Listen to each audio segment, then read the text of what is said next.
김병주 의원, 김창수 전 비서관 함께 하십니다. 두 분 어서 오십시오. 네, 네, 안녕하세요. 반갑습니다. 저희가 평소보다 5분 정도 일찍 들어갔습니다. 네. 김병주 의원님이 일정이 네. 있으셔가지고 뒤가 조금 빨리 나가셔야 될 것 같아서 저희가 5분 먼저 시작했습니다. 빨리 들어오시기 바랍니다.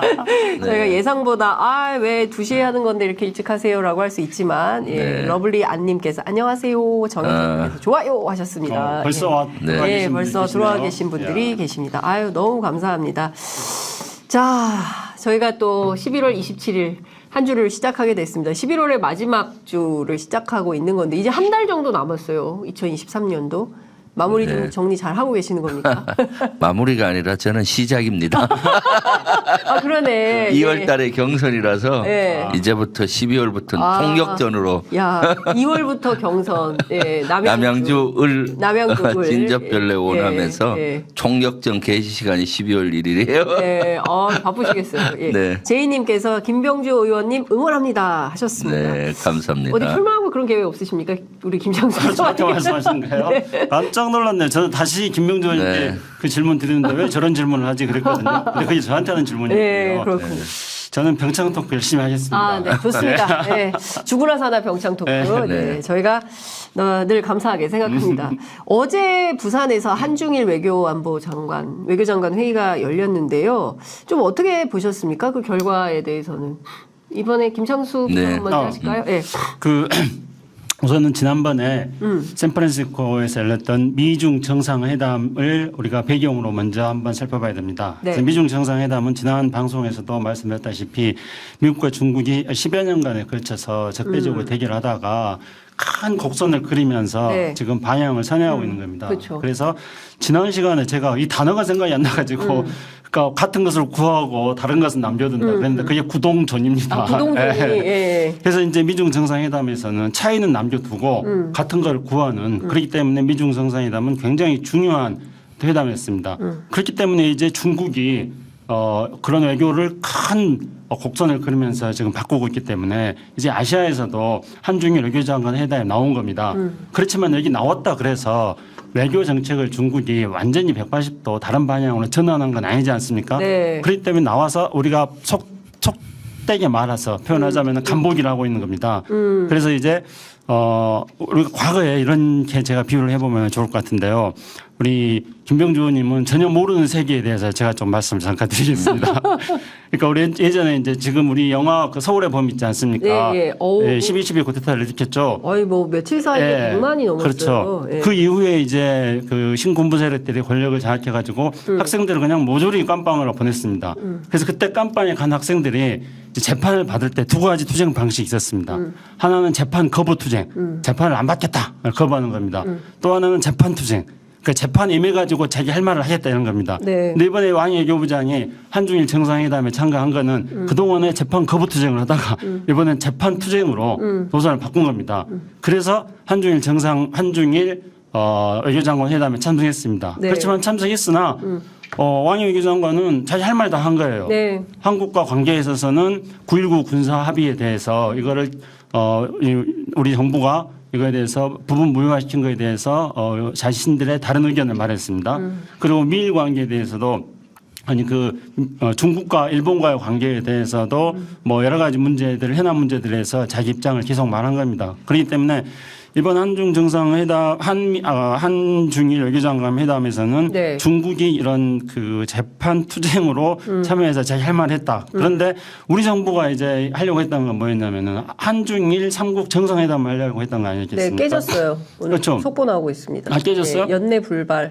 당연히 연내 불발입니다. 근데 이거는 우리 정부 같은 경우는 어떻게 발표를 했냐면은 각자 쌍방이 편리한 시기에 하도록 합의했다 이렇게 말했습니다. 근데 중국에서 나온 보도를 살펴보면은 뭐 그런 기조가 조금 다릅니다. 그러니까 뭐 각자 편리한 시기에 한다 이런 게 아니고 여건이 조성되면 한다는 거였습니다. 근데 이제 중국은 지금 계속 이의를 제기하고 있지 않습니까? 그러니까 여건 조성이라는 건 뭐냐면은 왜 중국은 지금 미국하고 외교를 통해 가지고 커다란 곡선을 그리면서 네. 방향 전환을 하고 있는데 한국은 왜 자꾸 그러니까 한국하고 일본 두 나라의 이 동북아시아에서 지정학적인 늪을 만드느냐 그렇죠. 그렇게 지금 비판하고 있지 않습니까? 아니 이런 얘기를 해요. 황구시보가 어제 사설로 전한 내용을 보면 지금 미국도 디커플링 안 한다는데 한국과 일본은 도대체 왜 이러냐 이러면서 특유의 비유가 나옵니다. 몇 걸음만 더 가면 꽃과 과일로 가득 찬 경치가 나오고 거기서 몇 걸음만 더 가면 더러운 것과 위험한 지정학적 늪인데 아니 둘 중 하나 선택하기가 이렇게 어려워? 이런 얘기를 중국이 하고 있습니다. 네. 사실 원래 한중일 정상회담이 계획이 돼 있었고 네. 우리나라가 주최국이 됐잖아요. 네. 그런데 이 시점에 원래 열렸어야 되는데 아마 그 사전 작업을 목적으로 아마 한중일 외교부 장관이 열린 걸로 봐요. 그래서 결국은 올해 안에는 물리적으로 안 되고 내년 초에 뭐 열 수 있다라고 나오던데 네. 사실 어느 때보다도 한중일 정상회담이 절실한 시점인데 네. 그것이 참 미지수잖아요. 왜냐하면 지금 윤석열 정부는 그동안 외교 노선을 진영과 가치 논리에 갇혀서 진영과 가치를 같이 하는 나라들끼리만 한다 해서 한미일의 안보 협력을 강화하고 한일 관계를 개선하면서 계속 강화하다 하고 그리고 중국과 러시아와는 적대시 정책을 써오다 보니까 사실 우리 글로벌 어떤 경제 지도 글로벌 문화 지도가 축소돼 버렸어요. 네. 중국과 러시아가 점점 배제되고 그 여파로 바로 경제적인 여파에 오는 거고 문화적인 여파가 오잖아요. 네. 지금 한류 열풍을 중국에 신고해야 되는데 우리 K-팝 네. 가수리라든가 이런 공연들이 취소되고 뭐 이런 현상들이 일어나고 있지 않습니까? 그런데 이 한중일 관계 속에서도 중국하고 미국, 중국하고 일본 관계에서도 보면 우리만 또 소외되는 것 같아요. 네. 미국은 계속 그 중국하고 각을 지우면서도 물밑에서는 중국과 대화를 하면서 방향을 틀고 있고요. 사실은 일본도 마찬가지입니다. 일본도 겉으로는 중국하고 각을 세우지만은 물밑에서는 이렇게 교류 협력을 강화하고 있는데 우리는 아직도 한미일 의 어떤 선봉장 역할을 하면서 중국을 자꾸 견제하고 또 적대시하게 되니까 중국으로서는 불편하겠죠. 그래서 이번 회담도 큰 뭐 성과는 없었던 것 같고 빨리 한중일 회담을 해야 될 텐데 네. 에이펙에서도 이런 것들이 제대로 안 됐잖아요. 중국 시진핑은 사실 우리만 배제했다고 보여지죠. 일본하고 미국보다. 브루나이보다도 더 후순이에요. 네네네. 그렇죠. 네. 그러니까 지금 보면 이런 겁니다. 동북아 정세에서 한국과 일본이 자꾸 미국 추종으로 가면 한중일 협력 의미 있냐? 중국 입장에서는 의미가 없다. 이제 이런 판단을 하고 있는 것 같고요. 도쿄와 서울이 더 많은 전략적 자주 노선까지 제시합니다. 중국이 한국과 일본이 전략적 자주를 보여줄 필요가 있다라고 얘기를 합니다. 그러니까 자꾸 니네 미국한테 끌려다닐 거야. 그러면 우리 모르겠어. 니네랑 같이 계속 해야 될지. 뭐 이런 식의 어떻게 보자면 좀 윽박지르는 건가 이런 느낌도 좀 듭니다. 그 전략적 자주하는 거는 네. 최근에 이제 우리 국제정치학계에서 사용하는 전략적 균형이라는 의미입니다. 네. 그 전략적 균형이라는 것은 어떤 여러 나라들 강대국들을 있을 때 우리의 국가 이익을 중심으로 해서 그런 나라들 사이에서 우리가 편중 외교를 하지 않고 전략적 목표를 향해 가면서 균형을 취해야 된다. 네. 이게 이제 요즘 국제정치학계에서 이야기하는 그 개념이거든요. 근데 중국이 이제 우리한테 그런 요구를 했습니다. 근데 한중 그 외교장관 회의를 또 따로 하지 않았습니까? 네. 근데 한중 외교장관 회담에서 왕이 지금 이제 중국 외교의 사령탑입니다. 네, 그렇습니다. 네, 우리 육자회담 때부터 육자회담 중국 대표로 나와가지고 우리 장윤성 기자 잘 알잖아요. 예, 잘 알죠, 저도. 예. 그 왕이 지금 이제 진짜 오래 하십니다. 그러니까요. 지금 언제 노무현 정부 때부터 지금 때부터예요. 계속 하고 예. 있는데요. 근데 이제 양반이 하는 이야기, 우리한테 했던 이야기가 어떤 거냐면요. 경제를 정치화하지 말아라. 그리고 무역을 안보화하지 말아라. 그다음에 과학기술을 도구화하지 말아라. 이런 겁니다. 근데 이건 어떤 거냐면은 지금 우리 정부가 미국의 정책에 편성을 해가지고 이른바 이제 경제 안보 막 이렇게 하면서 네. 중국에 대해서 공급망 재조정을 하려는 미국의 정책에 우리가 편승해 가는 거에 대해서 그렇게 하지 말아라 이런 겁니다. 그래서 그거에 대해서 이제 전략적 그 균형, 전략적 자주를 해라는 건데, 근데 뭐 중국이 그렇게 말하는 거는 뭐 중국 입장에서 그런 요구를 할 수 있다고 봅니다만 우리 입장에서는 저 어떻게 해야 된다고 생각하냐면은 네. 우리는 철저하게 저는 피벗 외교를 해야 된다 이렇게 주장을 합니다. 그러니까 피벗이라는 거는 농구할 때 네. 한쪽 팔을 딱 고정시키고 다른 한쪽 팔은 자유롭게 이렇게 이동하는 걸 말하는 네, 그렇죠. 그래서 네. 국가위기라는 것에 우리 왼발 한 축을 딱 놓고 나머지 한 축은 피벗 플레이를 하는 거예요. 자유롭게. 그렇죠. 네. 우리 미국이 우리 이제 동맹 관계로서 중요하기 때문에 미국이 한 발 놓고 네. 그러다가 또 일본과의 우리가 협력이 필요할 때는 또 일본 일본으로 가고, 가고. 또 따질 거 있으면 따지고 따지고. 또 북한으로도 가고 동남아라도 가고 유럽으로도 가고 그러나 축은 예. 확실해야 된다는 거죠. 국익에 딱. 그렇죠. 네. 그런 외교를 우리가 피벗 외교를 해야 된다. 예. 예. 그렇죠. 아, 굉장히 중요한 저도 말씀이시죠. 그 100% 동의하는데 국익 중심의 어떤 실용 외교로 가야 되는 거죠. 목표가 국익이 되고 그렇죠. 그러면서 실용 외교로 가야 되는데 그렇게 하려면은 사실은 기존에 우리가 전통적으로 진보 보수 할 것 없이 어느 정부에서나 했던 방안이 그겁니다. 사실은 한미 동맹을 기반으로 중국이나 러시아나 일본 주변 국가 잘 지내는 전략을 써온 것인데 지금은 너무 그 균형이 깨져 버린 거죠. 일본 위주로 미국 위주로 이렇게 하다 보니까 미국하고야 뭐 더욱 한미 동맹을 강화하는 건 저는 적극 동의인데 일본하고 지나치게 이렇게 하면서 중국을 배제하고 러시아를 배제하고 이렇게 하다 보니까 사실 안보적으로도 위기가 오고 있고 경제적으로도 위기가 오고 있고 문화적으로도 그렇습니다. 뻗어나가기 어렵고 예. 왜 이렇게 하는지 모르겠어요. 네. 병웅님께서 네. 해외 순방을 그렇게 많이 다녀도 교역량 1위인 중국은 왜 못 가는 건지 네. 순방 선거를 앞두고 보도하는 언론 왜 문제 제기는 안 하는지 저희가 적극하고 있습니다. 예, 취재 네. 편의점을 많이 구독해 주시면 저희가 더 열심히 보도하는 데 힘이 될 것 같습니다. 그렇죠. 취재 편의점처럼 외교 안보 통일 이런 전문 채널을 운영하는 데가 거의 없어요. 아, 그런가요? 네, 실제 아. 유튜브 특히 채널 속에 예, 예. 중에는 네. 외교 안보 통일 국방을 전문적으로 하는 프로는 아마 제가 이 프로가 가장 전문적이고 가장 최신의 뉴스라고 보여요. 그런 거예요. 우리 김병주 의원님은 사성장군 출신이었습니다. 네, 네. 저는 시민단체 활동도 했고 또 정부에도 몸담았는데 그러니까 그동안에 어떻게 보면 이제 다른 영역에서 있었는데 저는 김병주 의원님과 이 병창 브라더스를 네. 하면서 의원님의 그런 깊이 있는 그런 어떤 분석과 그리고 이제 굉장히 유연하신 것에 네. 대해서 탐복하면서도 또 의견이 이렇게 굉장히 모아지는구나 그런 네. 점에 대해서 저는 의원님 말씀 들을 때마다 엄청난 반가움을 가슴속 깊은 곳에서부터 느끼고 있습니다. 예, 아유 뭐 네. 이런 왜 그러세요? 마치 저 한동훈 장관이 대구에 가서 찬양가 부르는 것처럼 지금 김병주 찬양가를 부르고 아니 계십니다. 사실은 뭐 철학이 비슷하다는 거죠. 예, 사실은. 예, 좋은 거죠. 네, 예. 네, 네. 양봉수님께서 항상 지지합니다. 김병주 의원님 하셨고요. 그 다음에 이도원님께서 평소 국회에서 질의하시는 모습 잘 보고 있습니다. 그런데 장군으로서 질의시 단전에 힘을 넣고 짧고 강하게 질타합시다. 네. 그런 군인의 모습을 국민들에게 보여주세요. 다음 정권에서 국방부 장관이 되어서 우리의 안보를 재편하십시오. 이분 군인 출신이신 네. 것 같습니다. 예. 자, 안보에는 관심 없습니다라고 하시는 분들도 계신데요. 관심 갖고 보셔야 됩니다. 예, 저희가 모든 측면에서 다양한 그 이슈를 전부 숙독을 해야 그래야 한국 정치를 조금 더 바른 시각에서 볼 수 있다. 이런 말씀을 좀 네. 드리겠습니다. 자, 아까 이제 에이펙도 말씀을 해주시곤 했는데요. 뭐 이제 관련해서 지금 보면 뭐 한중 문제 더 뭐 강조를 할 필요도 없이 위중하고 중요하다 이런 말씀 좀 주신 걸로 정리를 하고 오늘은 시간이 많지 않기 때문에 좀 속도감 있게 다음 이슈로 넘어가겠습니다. 만리경 1호.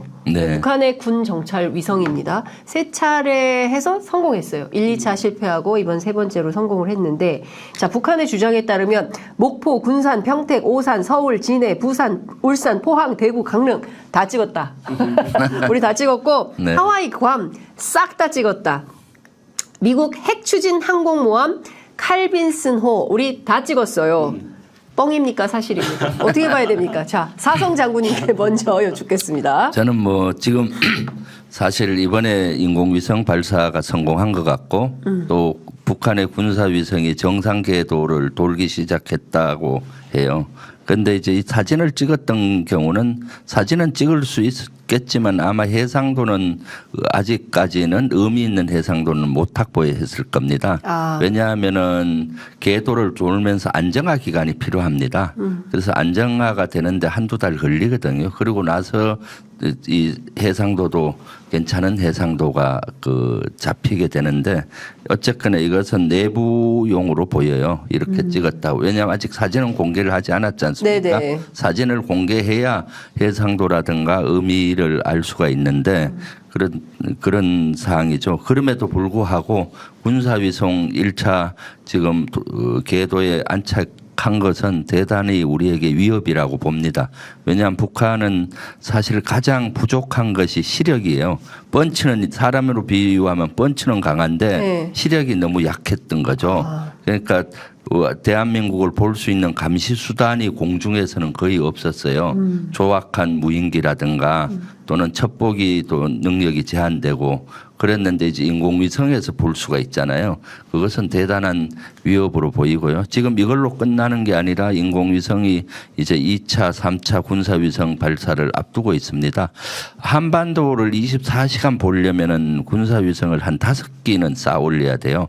그럼 앞으로 계속 북한은 군사위성을 4, 5기까지 쌓아 올릴 것이고 올릴 때마다 군사위성을 업그레이드해서 올릴 겁니다. 지금 러시아로부터 군사기술을 네. 제공받는 걸로 추정이 되잖아요. 네. 이번에 쏜 것은 아마 소프트웨어 정도는 기술적인 조언을 받았는데 하드웨어까지는 받기는 어려웠을 겁니다. 하드웨어를 교체하려면 시스템이 다 바뀌어야 되잖아요. 네. 그래서 이번에 군사위성의 수준은 그렇게 높은 수준은 아닐 걸로 봐요. 왜냐하면 1차 발사 때 실패하면서 만리경 1호가 떨어졌잖아요. 네네네. 그걸 주워서 보니까 군사위성으로서의 해상도는 나오지 않는다라는 게 군의 그 발표였고요. 그럼 거기에서 크게 향상되지는 않았을 거예요. 그런데 앞으로 내년 초나부터 또 2차 발사, 3차 발사를 할 텐데 그때는 러시아로부터 아마 군사위성에 있는 여러 가지 망원 렌즈라든가 이런 것들을 하드웨어까지 교체해서 할 수가 있잖아요. 네네. 그러면 대단한 수준의 군사위성을 올라갈 수가 있고 그러면 우리 대한민국이 낱낱이 다 북한의 시야 속에 들어오잖아요. 그럼 시력이 약했는데 펀치만 있다 보니까 별로 그 효과가 없었는데 이제는 시력과 펀치를 같이 갖추게 되면은 우리에게 큰 위협으로 다가오는 거죠. 그런데 저는 여기에서 주목해야 될 것이 네. 군사위성 성공의 배경 속에는 러시아가 있잖아요. 그렇습니다. 그럼 러시아 군사위성을 제공을 하는 또 배경 속에는 윤석열 대통령이 있죠. 왜냐하면 이런 여건을 만들었다고 보이잖아요. 왜냐하면은 우크라이나에 우리가 탄약 지원을 미국이나 폴란드를 통해서 간접 지원을 한다든가 우크라이나에 지원하면 러시아는 이미 공언을 했어요. 북한의 군사 기술 좀 어떻게 할 거냐? 너들 어떻게 할 거냐? 결국 준 거예요. 예, 그리고 저도 그 전에 이런 경고를 했었거든요. 지나치게 우크라이나에 그 비군사 무기 지원은 괜찮은데 군사 무기를 지원하면 러시아가 적대국이 되고 러시아와 적대국이 되면은 러시아는 북한의 군사 기술이라든가 군사 무기를 첨단 군사 무기를 줄 것이다. 그럼 그것은 결국은 북한을 강하게 만들어서 우리에게 위협이 된다. 이렇게 계속 경고를 했는데 그런 것들이 현실화되는 것 같아요. 네. 이거 진짜 만약에 우리가 러시아를 관리를 하고 있었다면 네. 러시아가 주저주저 했을 텐데 네. 결국 막 대놓고 탄약 지원하고 뭐 이런 게 다 들통이 나지 않았습니까? 네, 그렇죠. 예, 그런 상황에서 뭐 감출 수도 없는 상황이 돼버린 건데 김창수 비서관은 어떻게 보세요? 러시아하고 협력을 우리가 이제 굉장히 주목해서 봐야 됩니다. 네. 근데 주목해서 봐야 되는 이유는 뭐냐면은 북한의 이 인공위성 발사 능력을 우리가 한번 구분해서 분석을 해보자는 거죠. 그랬을 때 북한은 위성을 이번에 처음 올린 게 아닙니다. 그러니까 북한은 2012년도에 위성을 쌓아 올려서 궤도를 돌고 있었습니다.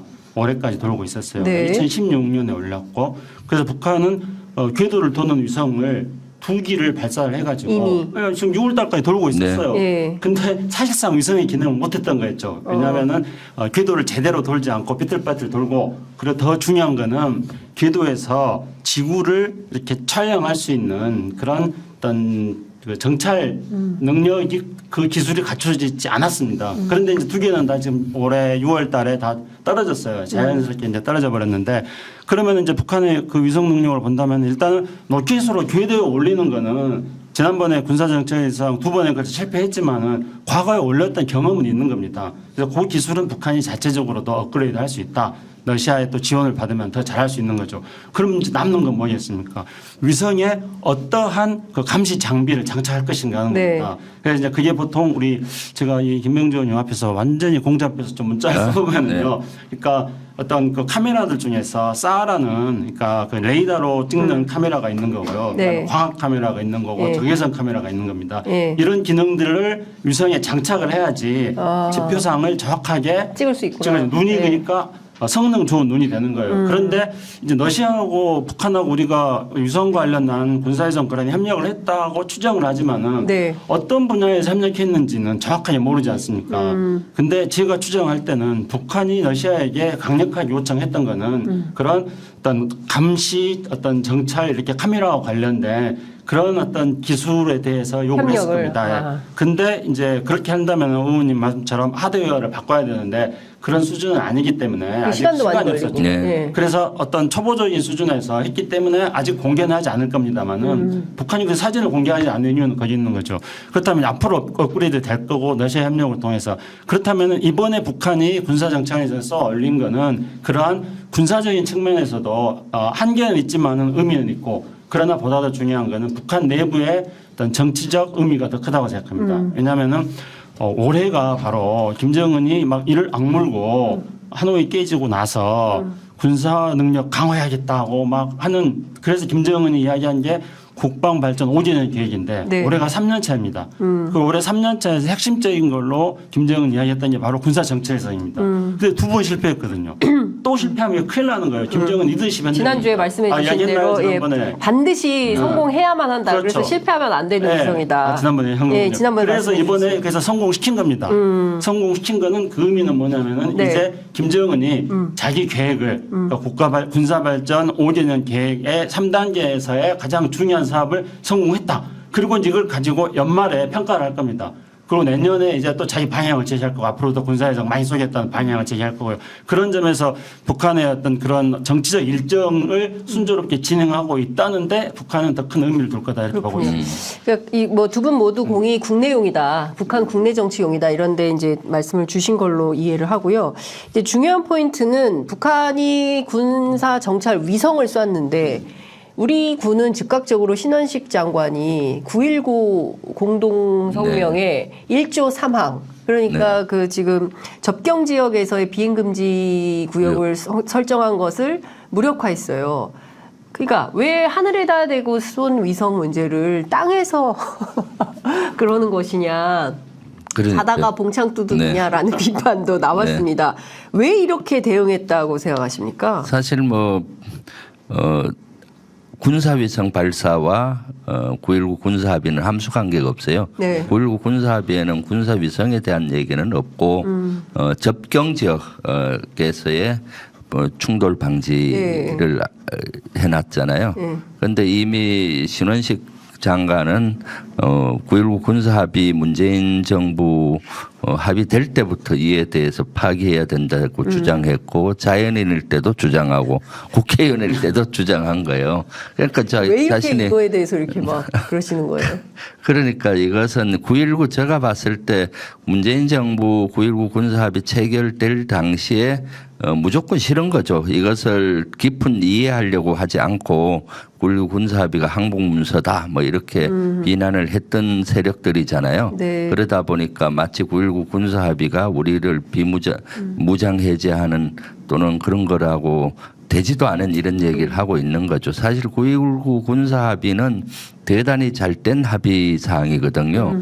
우리가 완충구역을 지상에만 있는 것을 공중과 해상에 완충구역을 둔 겁니다. 예. 완충구역이 없다 보니까 서해 NLL 일대에서는 충돌이 일상화됐었고 맞아요. 하늘에서도 북한이 하늘에서 우리 대한민국을 볼 수 있는 수단이 별로 없어요. 우리는 인공위성도 있고 여러 가지 그동안 있었지만 9.19 군사합의 체결 당시만 해도 그러니까 조악한 무인기를 보내서 사진을 찍으려고 하고 그러다가 왜 성주 싸드기지까지 네. 찍고 올라가다가 인제 떨어진 사건도 있잖아요. 맞습니다. 그래서 공중에서의 침투도 일상화돼 있었는데 9.19 군사합의 체결된 이후에 하노이 정상회담까지는 사실은 일체 9.19 군사합의를 준수하고 그런 게 없었어요. 하노이 북미 정상회담이 노딜로 끝나면서 그때부터 9.19 군사합의를 일부 지키지 않는 사례들이 많이 일어나고 있는데 네. 이것은 사실 9.19 군사합의는 강도를 막기 위해서 담을 싼 거라고 봐요. 저는 담을 쌓으면은 못 넘어오잖아요. 네. 9.19 군사합의가 그런 완충구역을 현실화한 겁니다. 그런데 네. 이번 9.19 군사합의에서의 비행금지 구역을 없앤 것은 담장을 허물어서 버린 겁니다. 그럼 강도들이 훨씬 더 집에 드나들기 쉽잖아요. 북한이 네, 그래서 네. 도발이 일상화되고 그러면 한반도의 긴장이 더 긴장이 일상화될 수가 고조되고, 있는 것이죠. 예. 아마 이런 것들은 저는 정치적인 목적을 좀 갖고 있다고 봐요. 내년 총선을 앞두고 긴장 국면을 조성을 해서 하는 것이 본인들에게 유리하다고 판단을 해서 지금 이렇게 서둘러서 이렇게 하는 것이 아닌가 하는 생각을 하고 있습니다. 긴장이 고조되면 내년 총선에 국민의힘에 유리합니까? 국민의힘 사람들 중에는 그렇게 생각할 거라고 봅니다. 그 신원식 장관이 그래 지금 완전 떡수를 두고 있는 거죠. 떡수? 예, 악수를 두고 있는 겁니다. 그러니까 이제 군사적 긴장이 고조되면은요. 네. 당장의 접경 지역 국민들이 그동안에 접경 지역에서 충돌이 없는 상태에서 평화의 경험을 하지 않았습니까? 네. 그리고 우리 국민들이 옛날에 그런 지금 우리가 다시 또 제가 말씀드리자면은 영화 서울의 봄 이후에 네. 그 어떤 험악했던 시절에 그때 우리 국민들이 아니고 지금 이렇게 자연스러운 시사 편의점을 들으면서 세상 돌아가는 것 취재 편의점을 들으면서 세상 돌아가는 것들을 굉장히 잘 알고 있는 그렇죠. 현명한 국민들이기 때문에요. 네. 남북한이 적정지대에서 군사적으로 충돌하는 상황이 발생을 하게 되면은 이거 정말 우리가 지난번에도 말씀드렸을 것 같기도 한데 확신은 없습니다. 근데 서로 교섭력 해가지고 동서독처럼 어떤 통일을 해서 유럽연합을 이끌고 있는 그런 어떤 모델을 우리가 나갈 것인가 아니면은 접경지대에서 계속 충돌이 일어나면은 우리는 정말 이스라엘 팔레스타인처럼 되지 않느냐 하는 국민들이 그런 판단하게 되는 겁니다. 아니 그러니까 주부들이 반대한다니까요. 네. 그러니까 주부들이 네. 9.19 공동성명 때문에 우리가 꽃게를 잘 못 먹었어요. 비싸서. 예? 그리고 중국산 먹어야 되고 이랬는데 네. 접경 지역에 분쟁이 없으니까 그 성업이 되는 거예요. 네. 그래서 꽃게값이 싸져서 네. 아주 잘 먹었어요. 그런데 이게 또 접경 지역에 분쟁이 생기면 조업을 못 나가잖아요. 그렇죠. 그럼 꽃게값이 또 비싸져요. 그리고 또 자식들이 걱정하는 거예요. 네. 귀하는 아들 거예요. 군대 갔는데 충돌하면 어떻게 되냐. 그리고 미국도 사실은 9.19 군사합의 파기는 제가 미국 고위급들하고 이렇게 소통해 보면은 반대의 목소리가 훨씬 높아요. 미국에서? 예, 물론 이번에는 근데 우리 정부 왜 어쩔 수 이러는 없이 뭐 네. 9.19 군사합의 결정을 뭐 존중한다는 정도로 미국에서는 얘기했지만은 근본적으로는 미국에서는 반대 분위기가 훨씬 더 크더라고요. 제가 네. 조사해 보니까 왜 그런가 하면은 9.19 군사합의가 파기된다든가 효력 정지가 되면은 한반도 긴장이 올라간다는 걸 미국도 잘 알고 있는 거예요. 네. 미국은 지금 세계를 관리하는 데 있어서 버겁거든요. 그렇죠. 지금 우크라이나 세계 전쟁. 전쟁도 버거운데 거기다 이스라엘하고 하마스 전쟁이 네. 일어나면서 주 우선이 이스라엘 쪽으로 간 것 같아요. 네, 2순위가 우크라이나인데 한반도에서는 좀 현상 유지를 하면서 조용히 해줬으면 좋은데 긴장도가 올라가게 되면은 미국으로서는 좋을 게 하나도 없거든요. 그래서 미국은 거기에 대해서 대단히 미온적이고 반대인데 미국은 사실 우리가 동맹국이다 보니까 우리 정부에서 강하게 한다 그러면은 어쩔 수 없이 따라오고 인정해주는 분야가 있어요. 그래서 이번도 어쩔 수 없이 이렇게 비행금지 구역에 한해서 용인해 준 것이 아닌가 하는 생각을 하고 있습니다. 요것만 해라라고 해서 네, 미국으로부터 이걸. 근데 결과적으로는 선거에 이용하려고 하려고 하는데 과연 우리 국민들이 또다시 북풍, 총풍 이런 거에 넘어갈지 안보 불안 때문에 여당 찍어야겠다 이렇게 생각할지 그런 시대는 지난 거 아닌가라는 생각이 좀 그럼요. 이것이 악수죠. 지금 이런 긴장이 고조되면은 예를 들어서 정치의 유불리점을 따지는 세력들은 네. 사실은 이번에 큰 할을 받을 거라고 봐요. 국민들은 이제 현명해졌잖아요. 네. 그러니까 이 국민들의 시각에서 봤을 때 평화를 원하는 거고 안정된 생업을 종사하기를 원하는데 접경 지역에서 계속 충돌이 일어난다든가 무인기 침투가 된다든가 NLL에서 이런 여러 가지 충돌이 일어난다면 당장 접경 지역 주민들의 생업에 지장이 생기는 거고 또 한반도 지역이 불안정하면은 이 한반도 지역에 투자한 세계 투자자들이 네. 투자금을 또 빼갈 거 아니에요. 네. 그러니까 이런 것들이 다 맞물려서 맞습니다. 국익 차원에서는 어떻게든 실제 한반도에서의 그 남북한을 잘 관리를 해 나가야 네. 되는 것이 중요한데 오히려 위기를 조장하는 측면이 있다 보니까 참 안타깝고 우려되는 지점이죠. 네. 네. 노금란님께서 김병주 의원님 든든합니다. 항상 믿음을 주십니다라고 하셨고요. 우리 김창수 비서관에 대해서도 댓글을 좀 많이 남겨주시면 감사하겠습니다. 너무 네. 없어서 제가 네. 민망합니다. 예. 김창수 네. 전 통일비서관 그리고 민주평통 사무총장 네. 차관 요직을 정부 요직을 많이 하신 분입니다. 예. 네. 정치하실지도 몰라요. 예. 제가 방금 전에 그 문화방송에서 방송을 하고 왔는데 문화방송 한 관계자가 저한테 이런 말을 하더라고요. 우리 대통령께서 네. 그 지금 방한하신 지 얼마 안 돼서 그러니까 시차 적응이 좀 안 되실 수 있다 이제 이런 얘기를 하는데 너무 해외 순방을 많이 가니까 국민들 입장에서는 젊은이들이 농담으로 그런 얘기를 하는 거예요. 방한하셨다. 대통령께서 방한하셨다. 이제 네. 이런 얘기를 하는데 방한한 대통령께서 또 돌아오셨나? 그러니까요. 이제 또 나가십니다. 12일 날 이번에 네덜란드 국왕 초청으로 네. 국빈 방문 처음 하게 되는데요. 근무 시간에 주식 거래하고 골프 하시고 ICBM 쏘는데 골프 하고 자녀 학폭 논란 3종 세트 김명수 합참의장 후보자 인사청문회 하다가 다들 퇴장하셨어요. 네. 야당이. 결국에는 청문 보고서 없이 그냥 임명을 해버렸습니다. 벌써 청문 보고서 채택 없는 20번째 장관급 인사. 어떻게 봐야 됩니까?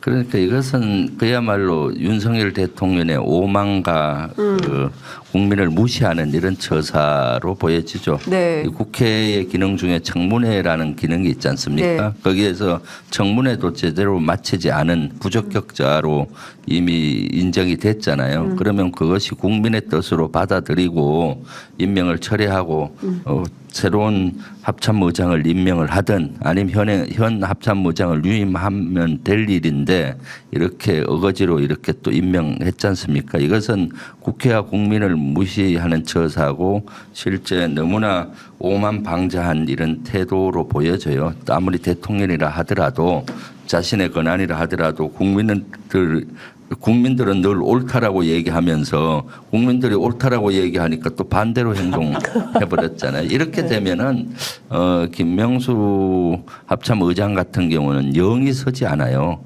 뭔 예를 들어서 상시 대비태세 유지해라. 항상 북한만 바라보면서 항제 전장 의식을 가지고 하라 하면은 부하들 마음속에 장병들 마음속에는 어떻겠어요? 속으로 아이 자기나 잘하지. 너나 잘하세요. 뭐 이런 거예요. 예. 이런 생각이 들 수밖에 없기 때문에 영이 잘 서지 않는 문제가 있고요. 그래서 영을 어떻게 세우냐가 참 중요할 것 같고 또 여기에서 더 큰 문제는 한동훈 법무부 장관이라고 봐요. 한동훈 법무부 장관은 인사정보 관리단을 운용하면서 검증의 책임을 갖고 있잖아요. 그렇습니다. 그런데 이러한 학폭 문제, 주식 문제, 골프 문제, 작전 실패 문제를 거르지 못하고 이렇게 했잖아요. 그러면서 본인은 책임은 지지 않고 자기들은 뭐 자료만 모아서 이렇게 제공한다라고 책임 회피성 발언을 하고 있는데 지금 한동훈 장관 같은 경우 뭐 대구 가서 예를 들어서 사진 찍고 네, 몰려드는 5천만의 언어, 사람한이라고 여의도 사투리 기차 시간까지 3시간 넘게 하잖아요. 사진 찍고. 그 시간에 법무부 가서 해야 될 걸 똑바로 좀 했으면 좋겠어요. 이런 네. 인사검증 시스템에도 큰 문제가 또 윤석열 대통령 자신도 마찬가지 이런 검증할 수 있는 이런 시스템에 대해서 해야 되는데 한마디 사과도 없잖아요. 그러니까요. 예. 김병주 당선되겠네요. 송기원님이 예, 민주당에서 제일 똑똑해 이렇게 의견 주시고 그다음에 이상관님께서 김창수 차관님 안녕하세요. 지지합니다. 힘내세요라고 하셨고요. 강구님께서 김창수 차관님 막 이렇게 예. 맞아요. 응원 드려요. 안녕하세요. 뭐 여러분들께서 뭐 여러 의견들 주시고 계십니다. 말씀해 주신 대로 합참의장이 뭐라고 얘기를 했냐면 어떤 상황에서도 승리할 수 있는 호랑이 같은 힘 위험 갖춰야 한다. 적에게는 공포를 국민에게는 믿음을 줘야 된다. 이렇게 강조를 했습니다. 근무 시간에 주식한 사람 믿음 줄 수 있습니까? 참 군령권 이런 분 가져도 되나요? 예? 아니 전쟁 났는데 주식하면 어떡해요. 네. 이렇게 참 걱정이다라는 생각이 좀 듭니다. 네, 제발 이제 임명이 됐으니 네. 호랑이처럼 그렇게 용맹한 모습으로 네. 실제 북한이 두려워하고 국민의 신뢰받는 합참 의장으로 네. 좀 거듭났으면 좋겠어요. 솔직한 얘기로. 네, 네. 그런데 그렇게 할지 의문이에요. 예. 제가 최근에 읽었던 책 중에서 네. 이 관심 있는 구절하고 이 지금 김명수 합참에서 했던 말하고 딱 연관이 되는 부분이 있어가지고 네. 한 말씀을 좀 드리자면요. 지금 호랑이 같은 힘과 위험을 갖춰서 적에게는 공포를 주고 국민에게 믿음을 줘야 한다 그러는데 이런 어떤 호랑이 같은 힘, 위험 이런 것들을 강조하면서 내가 국민들에게 믿음을 주겠다 이렇게 말하는 거는 정상적이지 않다는 그런 심리학 분석이 있어요. 그러니까 실제로 이런 것들을 강조하는 거 있지 않습니까? 그러니까 국민들에게 믿음을 주려면은 우리 이제 노자에서 하는 말 중에 상선약수라는 말이 있습니다. 네네. 그러니까 자연스럽게 스며들어서 국민들이 알아서 믿게 이렇게 만들어야 되는데 강한 위험을 가지고 그래서 국민들한테 믿음을 줘야 한다는 그렇지 못하기 때문에 네. 이런 발언을 하는 거다는 것들을 제가 보면서 정치하는 분들이 국민을 어떻게 상대해야 될지 또는 나라에서 이런 중요한 장관직 역할을 담당하신 분들이 국민을 어떻게 상대해야 될지 생각해 봤는데 딱 여기 해당되네요. 김명수 지금 신임 국방장관이. 그러니까 예, 이런 어떤 국민들은 이해를 못하고 국민들은 동의하지 않는데 이 강력한 말을 하면서 힘과 위험을 갖춰가지고 국민들에게 믿음을 줘야 된다 이렇게 말하는 거는 이런 방식으로 접근하면 국민들이 안 믿는다는 거예요. 그러니까요. 그러니까 참 우스워지고 있다 스스로 국민들의 눈높이에 안 맞는 이제 정치 또 군사 외교 안보를 네. 하고 있으니까 국민들 입장에선 정말 한숨만 터져 나오는 이런 상황인데요. 내일 부산 엑스포 네. 최종 투표를 합니다. 그래서 네. 한덕수 국무총리를 비롯해서 많은 정치인들이 지금 파리에 가 있는 상황인데요. 일단 김건희 여사 가방이 바뀌었어요.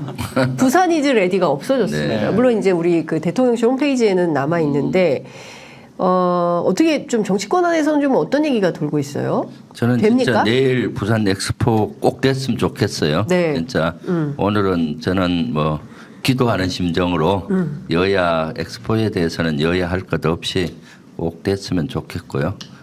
그래서 오늘 다른 평가를 안 하는 게 좋을 것 같습니다. 말씀을 줄이시고 계십니다. 제가- 기도하는 마음으로. 제가 지금 말씀드리면은요. 예.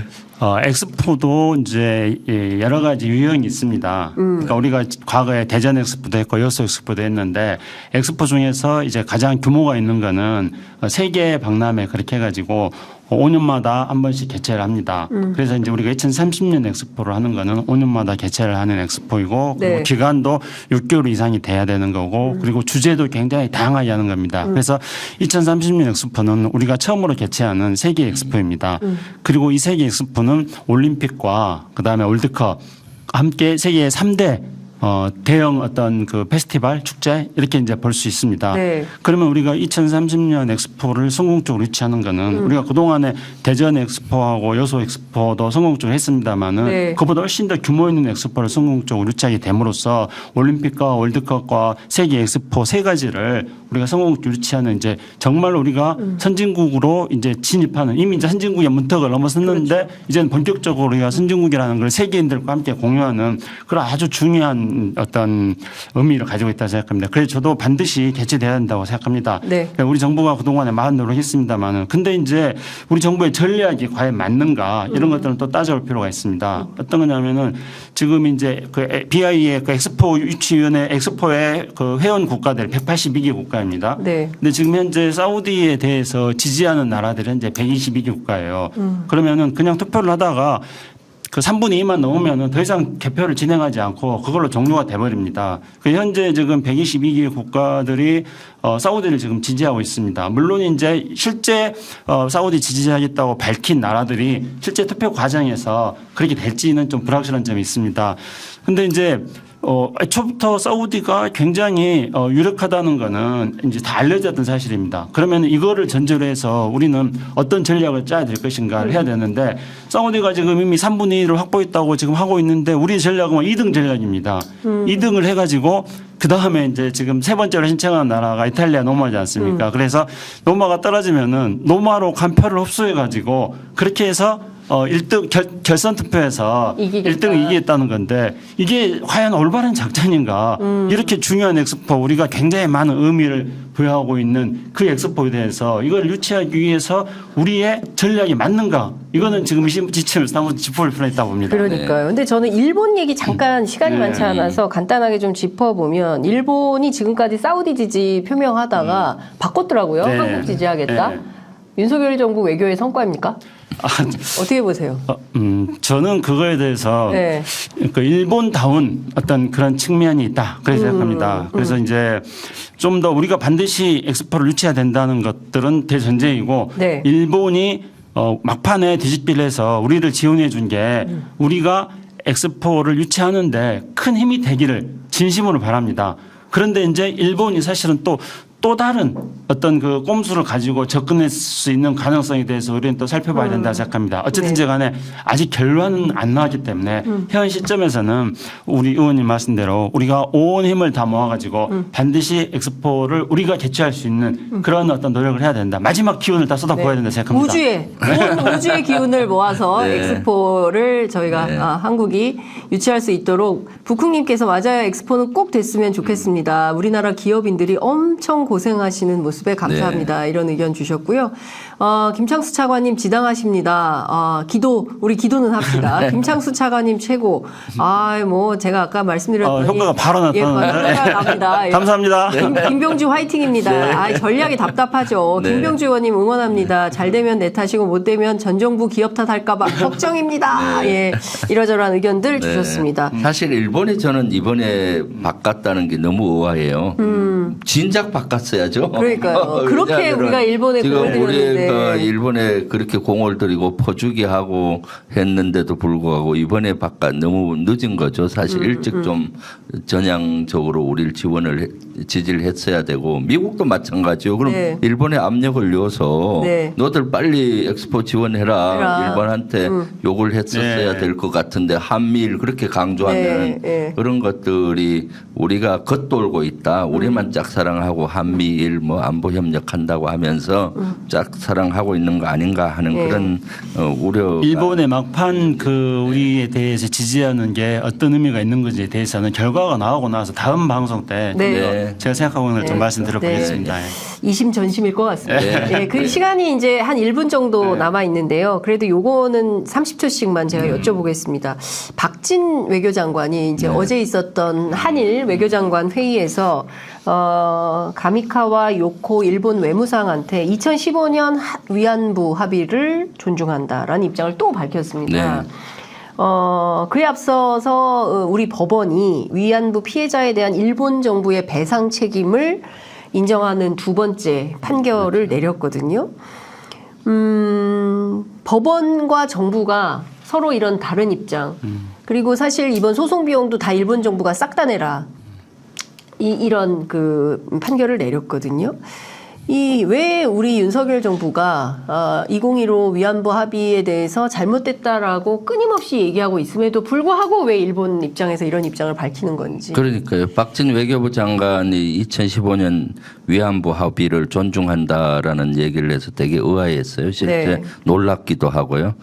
실제 우리는 법치국가고 법을 존중하는 나라 아니겠습니까? 그런데 이제 법원에서 판결을 외교부 장관이 무시하고 반대 의견을 내는 거는 아주 우리 그 삼권 분립과 또 법치국가를 지향하는 우리 헌법 정신을 위배한다고 보여지죠.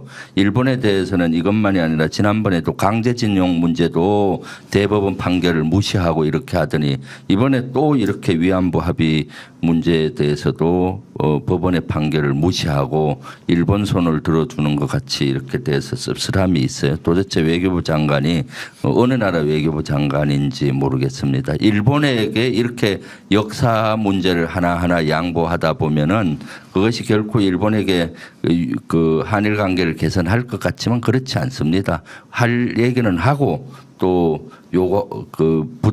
요구할 건 요구하고 이렇게 얘기해야 되는데 일본에 대해서는 한없이 이렇게 관대한 것에 대해서 저는 도저히 이해가 못하고 박진 외교부 장관은 역사적 심판을 받아야 된다고 봅니다. 네. 정말로 우리 정부가 많은 그 잘못된 점을 국민들로부터 지적당하고 비판을 받고 있는데 저는 그 중에서 아주 심각한 것 중에 하나가 우리 역대 정부가 추구해왔던 많은 노력들, 우리 국민들이 끊임없이 희망해왔고 노력해왔던 것들을 깡그리다 무시하면서 뭔지 모르게 이렇게 일본에게 자꾸 다가가는 이런 게 이제 우리 정부가 지금 잘못한 것 중 하나로 생각합니다.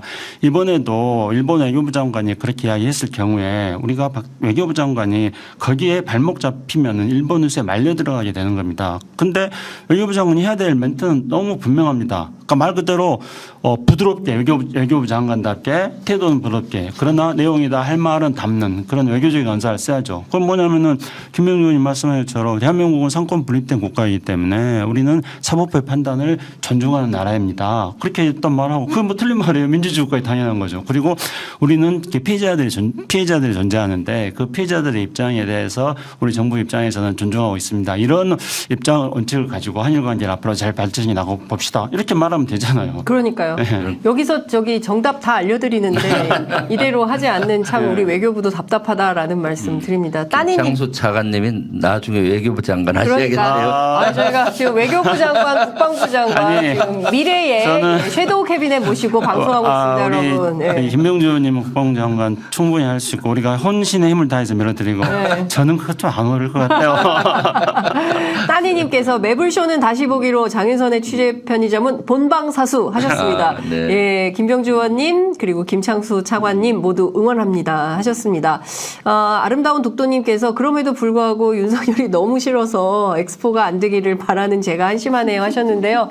아유 그렇게 너무 생각 안 하셔도 될 것 같습니다. 이렇게 어떤 마음이신지 저희가 알 것 같아요. 우리 그 아름다운 독도님 위로해 주세요. 네. 잠깐 말씀드리면요. 88 올림픽 때 노태우 정부 88 올림픽 우리가 잘하면은 노태우 정부 도와주는 거 아니냐 그래가지고 88 올림픽 잘못했으면 좋겠다 이렇게 생각한 사람도 있어요. 그러나 88 올림픽에서 우리가 메달을 많이 따는 게 노태우 정권의 문제가 아니라 우리 국민들의 자긍심, 우리 국가의 발전입니다. 그래서 2030 부산 엑스포 우리가 성공적으로 유치한 거는 단기적으로는 뭐 미운 윤석열 정권 때문에 안 했으면 좋겠다는 생각도 들 수 있지만 그러나 우리가 크게 봐서 우리 대한민국이 어떻게 발전할 것인가 저는 우리 시청자 여러분들 다 그런 어떤 관점들 다 가지고 계실 거라고 생각하고 있습니다. 네. 자, 아름다운 독도님 너무 슬퍼하지 마세요. 저희가 함께 하겠습니다. 오늘은 저희가 김병주 의원님께서 급한 일정이 있으셔가지고 여기서 마무리하고요. 다음 주에 조금 더 풍성한 소식으로 찾아뵙도록 하겠습니다. 오늘 말씀 여기까지 듣겠습니다. 또 특별히 그렇지만 꼭 해야 되는 말씀이 있다면 제가 마지막 30초 기회를 드리겠습니다. 아니 저는 김병주 의원님 지금 빨리 가셔야 된다고 하고 싶은 말 엄청 많은데 여기서 전략하겠습니다. 부산 시민의 한 사람으로서 부산 엑스포 꼭 기원합니다 하셨습니다. 저희도 기원합니다. 기도하는 마음으로 내일 결과 기다리겠습니다. 오늘 말씀 여기까지 듣겠습니다. 감사합니다. 네, 감사합니다. 감사합니다.